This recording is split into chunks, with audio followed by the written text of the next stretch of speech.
Afternoon student आज हम लोग class 10th English medium chapter 2 polynomial की एक्सरसाइज 2.3 का क्वेश्चन नंबर 2 सॉल्व करेंगे। स्टूडेंट यह क्वेश्चन लिखा हुआ है, check whether the first polynomial is the factor of the second polynomial. यानी हमको ये पता करना है, यहाँ नीचे क्वेश्चन लिखा हुआ फर्स्ट सेकंड थर्ड, इसमें 2 पॉलिनोमियल्स है, एक इधर है एक इधर है। तो कह रहा है कि इसमें आपको दिखाना है, चेक करना है कि पहला वाला factor of the second polynomial, कह रहा है कि पहला वाला पॉलिनोमियल सेकंड वाले पॉलिनोमियल का एक फैक्टर है। यह दिखाना है किस तरह से, by dividing the second polynomial by the first polynomial. यानी सेकंड पॉलिनोमियल को फर्स्ट पॉलिनोमियल के द्वारा डिवाइड करके हमको दिखाना है कि यह हमारा पॉलिनोमियल सेकंड पॉलिनोमियल का एक फैक्टर है। स्टूडेंट्स पीछे आपने इस चीज को पढ़ा होगा, जो इसके कंसेप्ट आपको दिए गए थे कि कोई भी नंबर या कोई भी पॉलिनोमियल किसी पॉलिनोमियल का फैक्टर कब हो सकता है, जब हम उसको डिवाइड करें, यानी पॉलिनोमियल को जिस पॉलिनोमियल से डिवाइड करने पर वह पूरा डिवाइड हो जाए और उसका रिमाइंडर 0 आ जाए, तो हम कहेंगे कि यह पॉलिनोमियल इस पॉलिनोमियल का एक फैक्टर है। आइए स्टूडेंट, अब इतना हमको पता चल गया कि यह कह रहा है कि इसको डिवाइड करके ये दिखाइए कि यह इसका फैक्टर है या नहीं, ये चेक करना हमको। तो चलिए, हमारे पास 3 क्वेश्चन दिए गए यहाँ, फर्स्ट सेकंड और थर्ड। स्टूडेंट ये फर्स्ट क्वेश्चन मैं सॉल्व करूंगा, बाकी 2 क्वेश्चन आप सेल्फ में जो इसको स्टडी करके सॉल्व करेंगे। और हमको लगेगा कि अगर आप पहला क्वेश्चन सही तरीके से आप समझ ले रहे हैं तो बाकी 2 क्वेश्चन आप इजी हो जाएगा आपका, और इजी तरीके से उसको आप क्या करेंगे, सॉल्व कर लेंगे। चलिए ठीक है, अब हमको सॉल्व करना है, मीन डिवाइड करना है सेकंड पॉलिनोमियल को फर्स्ट पॉलिनोमियल से। तो स्टूडेंट्स अभी पिछले वीडियो में हमने कंसेप्ट पढ़ा था कि कोई भी डिवाइडिंग का मेथड है, हमको डिवाइड करना है तो किन चीजों को हमको ध्यान देना होता है। सबसे पहला कंसेप्ट आपको दिया गया था कि जो हमारे रिमाइंडर है और जो हमारे डिविडेंड और डिवीजन, यह दोनों स्टैंडर्ड फॉर्म में होना चाहिए। स्टैंडर्ड फॉर्म क्या होता है, इसकी चर्चा हम लोग पिछले वीडियो में कर चुके हैं। स्टैंडर्ड फॉर्म में जो हमारा पॉलिनोमियल है जो डिग्री के डिक्रीजिंग ऑर्डर में होना चाहिए, यानी डिक्रीजिंग ऑर्डर ऑफ डिग्री। तो हमारा यह डिवीजर जो है t² - 3 है, मीन यह भी हमारा क्या है, स्टैंडर्ड फॉर्म में है। और यहाँ हमारा डिविडेंड है, t4 पावर है, 3 पावर है, 2 पावर है, 1 है और 0। इसका मतलब ये हमारा डिविडेंड और डिवीजन, यानी यहाँ देखने पर हमको लग रहा है फर्स्ट एंड सेकंड दोनों पॉलिनोमियल हमारे कैसे हैं, ऑलरेडी स्टैंडर्ड फॉर्म में है।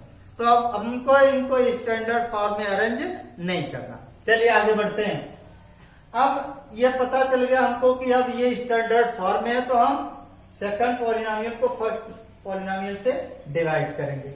अब डिवाइड करने का रूल क्या है, ये आपने सेकंड कॉन्सेप्ट में पढ़ा था कि सबसे पहले जो है डिविडेंड की हाईएस्ट डिग्री वाले टर्म को डिवीजर के हाईएस्ट डिग्री वाले टर्म से डिवाइड करते हैं। तो इसके लिए हम क्या करते हैं, हमारे पास नंबर है 2t⁴ और यहाँ है t², 2t⁴ और इधर है t²। इसको डिवाइड करेंगे तो 2 तो हमारा बचना ही है, और यहाँ t⁴ पावर 2 पावर इसमें कम हो जाएगी, ये t² हो गया। और आप जानते हो डिवीजन मेथड में जो नंबर है मिलता है, फर्स्ट क्वोशिएंट हमारा है, तो फर्स्ट क्वोशिएंट जो मिलेगा इसको हम पूरे में डिवाइड करेंगे। 2 × 2 = 2 × 1 = 2t⁴ ये हो गया। अब 2t² को 3 से मल्टीप्लाई करेंगे तो 3 × 2 = 6t² होगा। अब हमने आपको पिछले एक्सरसाइज में पहले क्वेश्चन को सॉल्व करते समय आपको समझाया था कि डिग्री को देख करके ही टर्म को आपको लिखना है।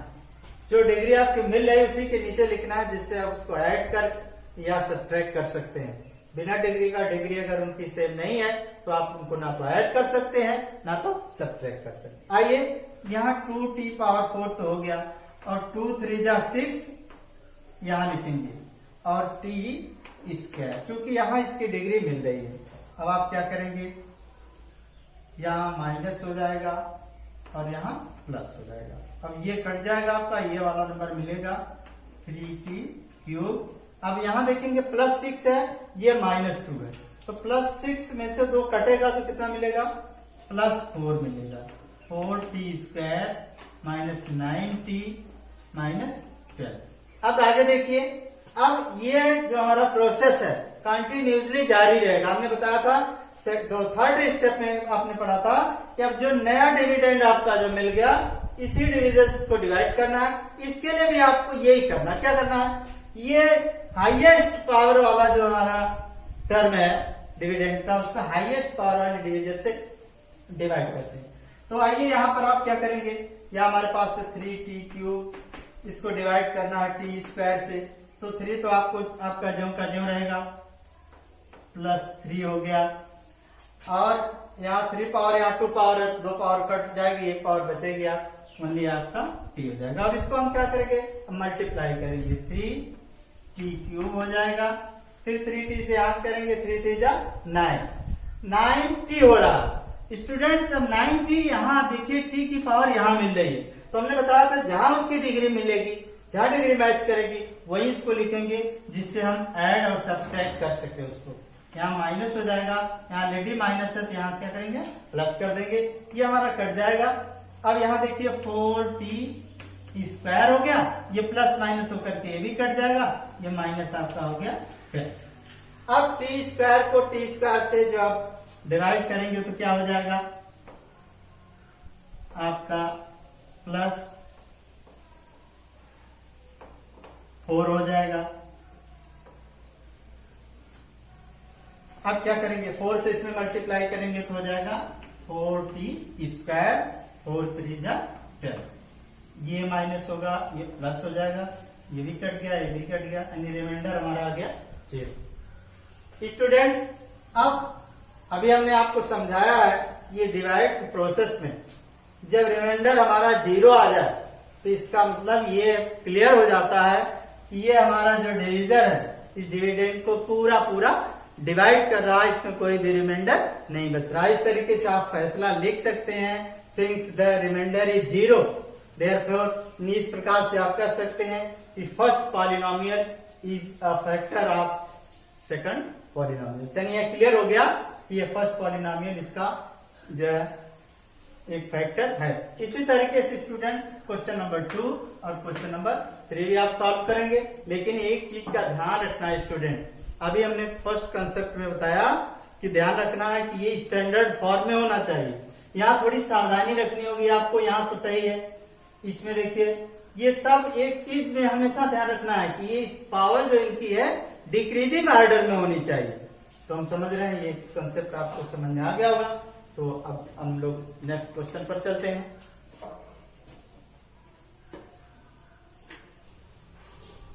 स्टूडेंट्स अब क्वेश्चन नंबर 3 में हम ये जानकारी करेंगे। यहाँ दिया हुआ obtain all zeros of 3x की power 4 plus 6x cube minus 2x square minus 10x minus 5। Students ये पॉलिनोमियल दिया है, इसकी highest degree of variable number 4 है। हमने पीछे भी आपको एक कंसेप्ट बताया था कि जानकारी रखिए, जो भी पॉलिनोमियल की डिग्री होती है, यानी जितनी डिग्री का पॉलिनोमियल होता है उसके उतने जीरोज मिलते हैं। अब यहाँ ये 4 पावर का जो पॉलिनोमियल है इसकी डिग्री 4 है, इसका मतलब इस क्वेश्चन में हमको कम से कम 4 जीरोज फाइंड मिलेंगे। अब यहाँ लिखा हुआ है कि इसके बाकी जो है अदर जीरो जो इसके उनको फाइंड करना है, क्योंकि इसमें 2 जीरोज दिया हुआ है, यानी 2 जीरोज √5/3 माइनस √5, ये 2 जीरो इसमें दिया गया है। तो इसका मतलब 4 में से 2 हमको पता चल गया, बाकी 2 0 है उन्हें हमें प्राप्त करना। आइए स्टूडेंट्स, एक चीज ध्यान रखना हमको, पीछे जो डिवीजन की थ्योरम हम लोगों ने पढ़ा है कि अगर ये इसका 0 है तो इसका मतलब x माइनस √5/3 इसका एक फैक्टर होगा और दूसरा x प्लस √5/3, यानी यह भी इस पॉलिनोमियल का एक फैक्टर, यह भी है, यानी दोनों को हम कह सकते हैं दोनों का मिला जुला रूप, यानी यह भी, और इसको हमने यहाँ कलेक्ट किया है, देखिए a minus b, a plus b है, इसको हम a² माइनस b² के फॉर्म में लिख सकते हैं। मीन यह जो नंबर हमारा है इस पॉलिनोमियल का एक फैक्टर है। गिवन पॉलिनोमियल मीन ये पॉलिनोमियल जो हमारा दिया हुआ है इसका एक फैक्टर ये है। तो आप जो है डिवीजन एल्गोरिथम के द्वारा हम फाइंड कर सकते हैं कि इसके बाकी फैक्टर क्या है।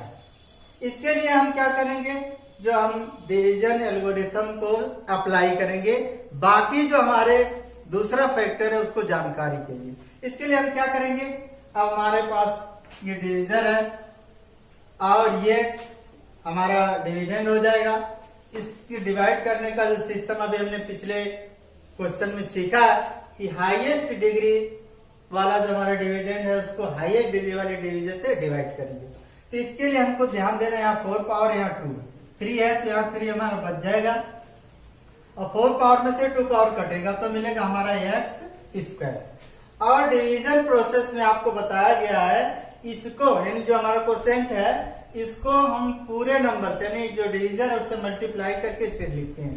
तो यहाँ 3 हो जाएगा 3x⁴ और 3 का इसमें मल्टीप्लाई करेंगे तो 3 से 3 कटेगा, ओनली मिलेगा 5x²। स्टूडेंट ने पिछले वाले क्वेश्चन में हमने समझाया कि जो भी टर्म हमारा है उसको सेम डिग्री वाले टर्म के नीचे लिखते हैं।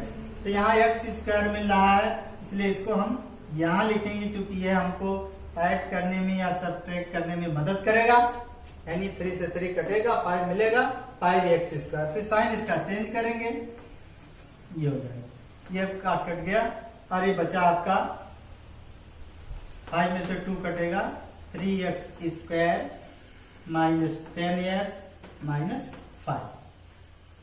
अब आपको बताया गया था कि ये प्रोसेस आप कंटिन्यू जारी रखेंगे कब तक, जब तक कि आपका रिमाइंडर क्या ना आ जाए, 0 आ जाए या उसकी डिग्री लेस देन डिवीजन। तो x² से यहाँ देखेंगे +3 है, यहाँ +3 हो जाएगा, x² है, यहाँ x है तो इसको करेंगे तो हो जाएगा हमारा 3x²। फिर इसमें तो 3 से क्या होगा 3, एक चीज ध्यान में रखना है, एक नंबर हमारा यहाँ देखिए है +6x³, इसको भी ध्यान में रखना है क्योंकि कैलकुलेशन हमने यहाँ से शुरू किया था ये। अब क्या करेंगे, x² से जब इसमें डिवाइड करेंगे तो हमारा ये हो जाएगा 6, फिर ये पावर इसकी कम हो जाएगी, ओनली हो जाएगा 6, यहाँ 6x³ हो जाएगा। फिर इसमें मल्टीप्लाई करेंगे तो 3 2 जा 6, 5 2 जा 10, यहाँ आ जाएगा हमारा 10x, ये माइनस हो जाएगा और ये हो जाएगा प्लस, ये भी कट जाएगा, ये भी देखिए सेम है और इसका साइन अपोजिट है इसलिए ये भी कटेगा। अब बच रहा हमारे पास 3x² माइनस 5। अब x² से इसको डिवाइड करेंगे तो ओनली हमको मिलेगा 3, अब 3 से करेंगे तो 3x², यहाँ 3 से करेंगे 3 से कट जाएगा, ओनली मिलेगा 5। इस तरीके से माइनस प्लस ये भी कटेगा, ये भी, यानी रिमाइंडर हमारा मिल गया 0। स्टूडेंट्स जब रिमाइंडर 0 मिल गया इसका मतलब ये फैक्टर हमारा दूसरा वाला मिलेगा, यानी इस ये हमारा जो ये पॉलिनोमियल इससे पूरा डिवाइड हो गया। तो हम एक तरीके से अभी इस नंबर को 2 पार्ट में लिख सकते हैं। एक पार्ट तो हमारा ये हो गया x² माइनस 5/3 और दूसरा पार्ट हो गया हमारा 3x² प्लस 6x प्लस 3, ये हो गया। चलिए अब हम ध्यान से देखें तो 3x² प्लस 6x प्लस 3 को हम इसमें से 3 कॉमन ले सकते हैं। 3 कॉमन हो जाएगा तो हमारा हो जाएगा x² प्लस 2x प्लस 1 हो जाएगा। अब इसको ध्यान से देखिए तो x square plus 2x plus 1 ये हो जाएगा x प्लस 1 का होल स्क्वायर हो जाएगा।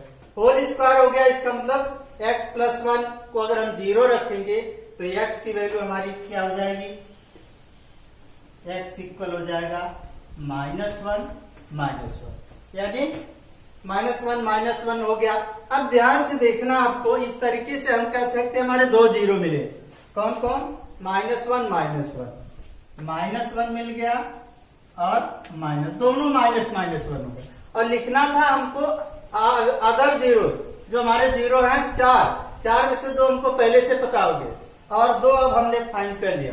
इस तरीके से हमारे जो है आज जीरो क्या हो जाएंगे, एक हमको दो तो पहले दिया हुआ है √5/3, एक दिया माइनस √5/3, एक हो गया -1, एक हो गया -1। इस तरीके से हमारे चारों जीरो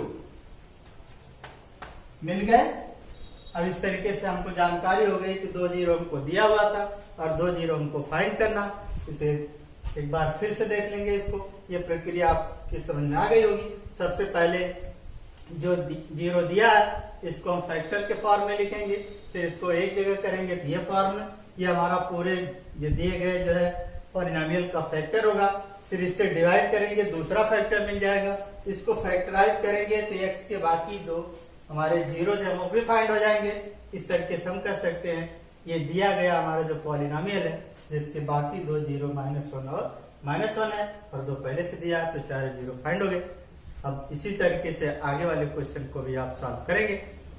आज की वीडियो में सिर्फ इतना ही, फिर हम अगले लेक्चर में अगले क्वेश्चन के साथ आप मिलेंगे।